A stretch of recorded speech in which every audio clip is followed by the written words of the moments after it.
ഞാനിപ്പോൾ അടുത്ത ദിവസമേ നമ്മുടെ കസ്റ്റമറിൻ്റെ കൂടുതൽ ഡീറ്റെയിൽസ് കിട്ടാനായിട്ട് അവരുടെ വെബ്സൈറ്റിൻ്റെ അഡ്രസ്സ് ഇങ്ങനെ ഗൂഗിളിൽ തരികയായിരുന്നു. അപ്പോൾ ഫസ്റ്റ് സെർച്ചിൽ ഞാൻ കണ്ടില്ല. അപ്പോൾ ചിലപ്പോൾ നെക്സ്റ്റ് പേജിൽ ഉണ്ടാവും. അങ്ങനെ നെക്സ്റ്റ് ക്ലിക്ക് ചെയ്ത് എത്ര നെക്സ്റ്റ് ക്ലിക്ക് ചെയ്ത് പോയിട്ടും ഇവരുടെ വെബ്സൈറ്റ് ഗൂഗിളിൽ കാണുന്നില്ല. പിന്നെയാണ് മനസ്സിലാവുന്നത് ഇത് ഗൂഗിളിൽ ഇല്ല എന്നുള്ളത്, ഈ വെബ്സൈറ്റ്. അപ്പോൾ ഞാൻ അത്ഭുതപ്പെട്ടു. കാരണം ഈ അത്യാവശ്യം കുഴപ്പമില്ലാത്തൊരു കമ്പനിയാണ്, അവർക്ക് വെബ്സൈറ്റ് ഉണ്ട്. ഈ വെബ്സൈറ്റ് ഗൂഗിളിൽ തിരയുന്ന സമയത്ത് കാണുന്നില്ല, വിസിബിൾ അല്ല. അപ്പോൾ ഇത്തരത്തിലുള്ളൊരു വെബ്സൈറ്റ് കൊണ്ട് എന്താണ് ഈ കമ്പനിക്ക് ഒരു ഉപകാരം എന്ന് ഞാൻ ഇങ്ങനെ ആലോചിക്കുന്നു. ആളുകൾ നമ്മളെക്കുറിച്ച് തിരയുന്ന സമയത്ത് വെബ്സൈറ്റ് കാണിക്കണ്ടേ? നമുക്കൊരു വെബ്സൈറ്റ് ഉണ്ടെന്നുണ്ടെങ്കിൽ ആ വെബ്സൈറ്റ് കസ്റ്റമറിന് കാണിക്കണമല്ലോ. ഇനി നമ്മുടെ പേര് വെച്ചല്ലാതെ നമ്മൾ ചെയ്യുന്ന ആക്ടിവിറ്റി അല്ലെങ്കിൽ നമ്മൾ കൊടുക്കുന്ന സർവീസ്, ഇങ്ങനത്തെ കാര്യങ്ങൾ പോലും കസ്റ്റമർ സെർച്ച് ചെയ്യുന്ന സമയത്ത് നമ്മുടെ വെബ്സൈറ്റ് കാണിക്കണം. ഇപ്പോൾ ഉദാഹരണത്തിന് ബെസ്റ്റ് അഡ്വർടൈസിങ് ഏജൻസിയും ചാവക്കാട് ആരെങ്കിലും സെർച്ച് ചെയ്യണമെന്നുണ്ടെങ്കിൽ ഉടനെ ഫസ്റ്റ് പേജിൽ തന്നെ lemontreeadvertising.com കാണിക്കണം. എന്നാലേ നമുക്ക് ആ വെബ്സൈറ്റ് കൊണ്ട് ഒരു ഗുണമുള്ളൂ, ഒരു ഉപകാരമുള്ളൂ. അല്ലാത്തത് നമുക്കൊരു വെബ്സൈറ്റ് ഉണ്ട് എന്ന് വെറുതെ പറയാമെന്നല്ലാതെ മറ്റൊരു ഉപകാരം ആ വെബ്സൈറ്റ് കൊണ്ട് ഇല്ലല്ലോ.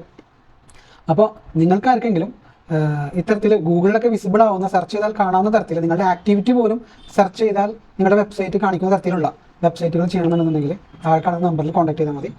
ലെമൺ ട്രീ അഡ്വർടൈസിംഗ് ചെയ്തു തരുന്നതായിരിക്കും.